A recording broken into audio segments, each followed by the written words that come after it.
Earlier today, Senator Leahy asked whether you would follow the recommendation of career Department of Justice ethics officials on whether you should recuse yourself from the Mueller investigation. You said, quote, "I will seek the advice of the career ethics personnel, but under the regulations, I make the decisions as the head of the agency as to my own recusal."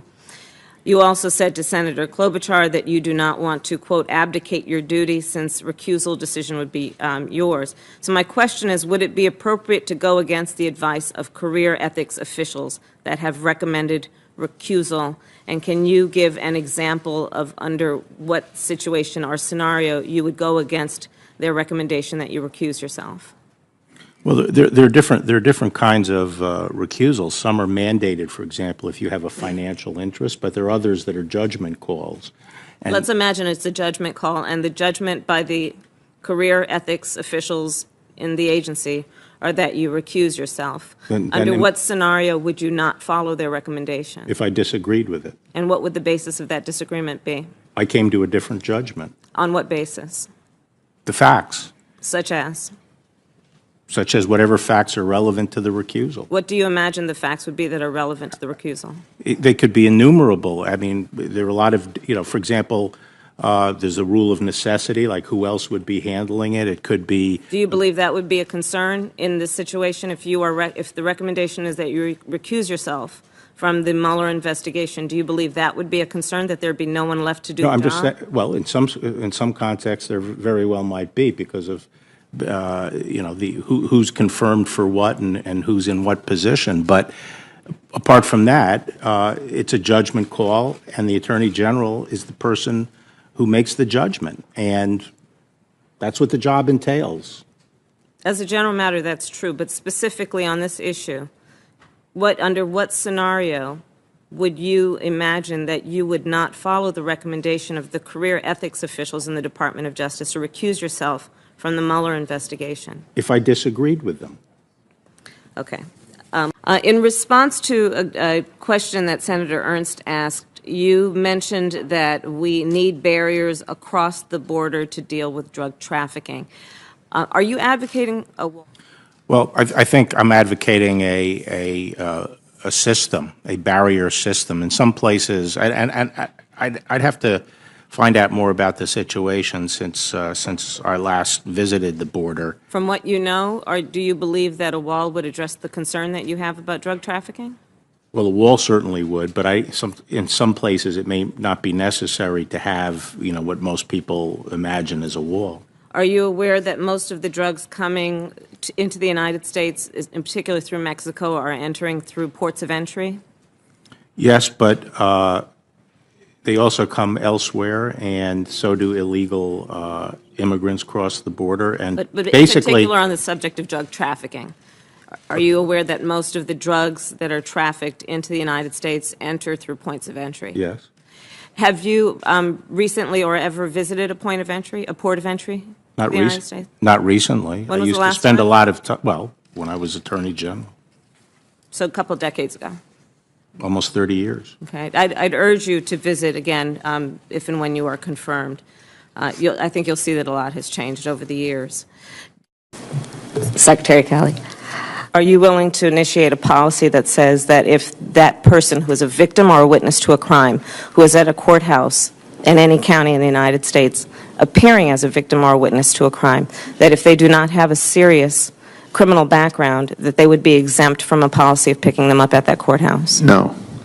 And are you aware that local law enforcement has a concern because this has created a chilling effect among victims and witnesses to crime and has resulted in their reluctance to show up to actually testify about crimes committed in their community? I have heard some number of law enforcement people say that.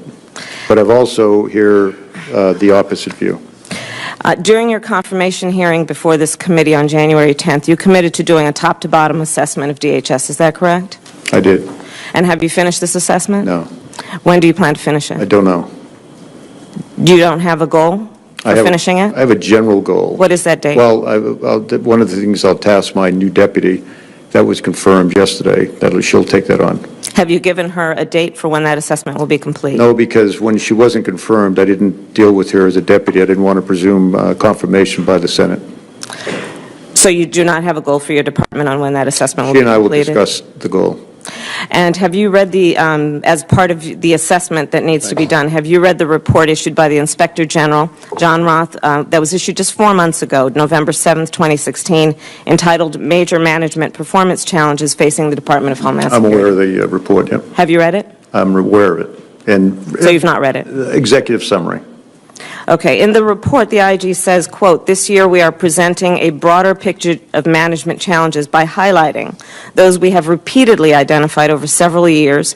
We remain concerned about the systemic nature of these challenges, some of which span multiple administrations and department leadership." Do you agree that many of these challenges are systemic and deeply rooted in the department? Well, of course, that was pre-Kelly, and it was Jay Johnson. It was 4 months ago that report was issued. Do that's you agree with the statement found by the IG based on his analysis of your department? That was pre-Kelly.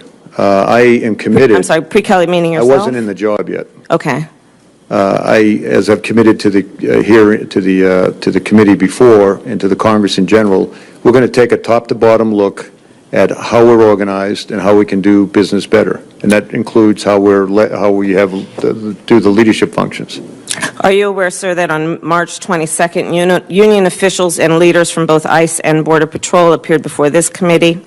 During that hearing, Chris Crane, who is the National ICE Council President, said, and I will quote, "There is a toxic and failed management culture."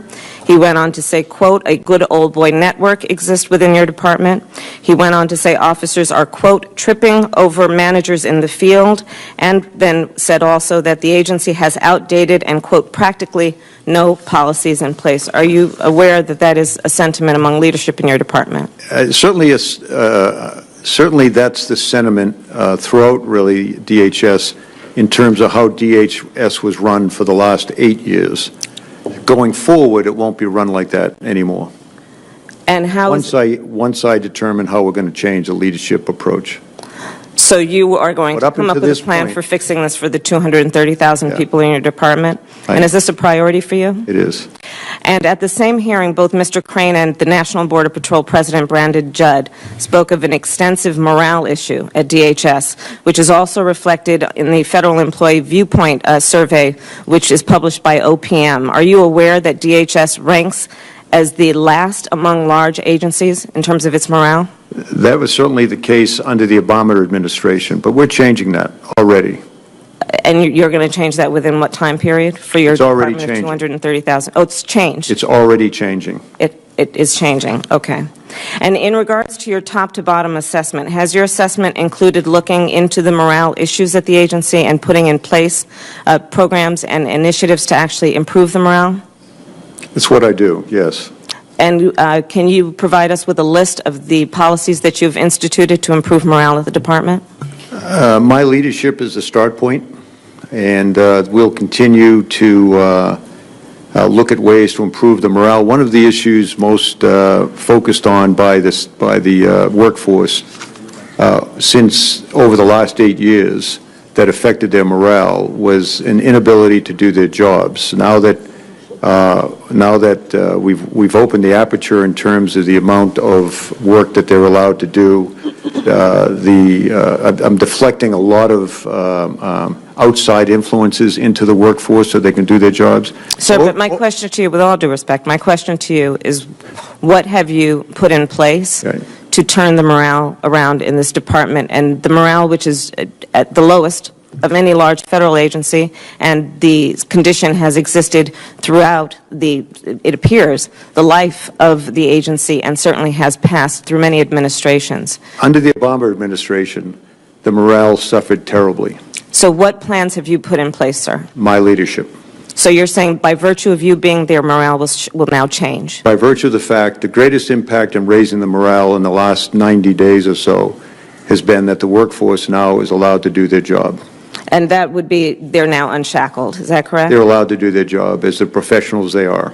And the administration has proposed tripling the current number of ICE agents and increasing the number of Border Patrol agents by 25%, in addition to requesting a $4 billion to begin the construction of a wall, which has been discussed.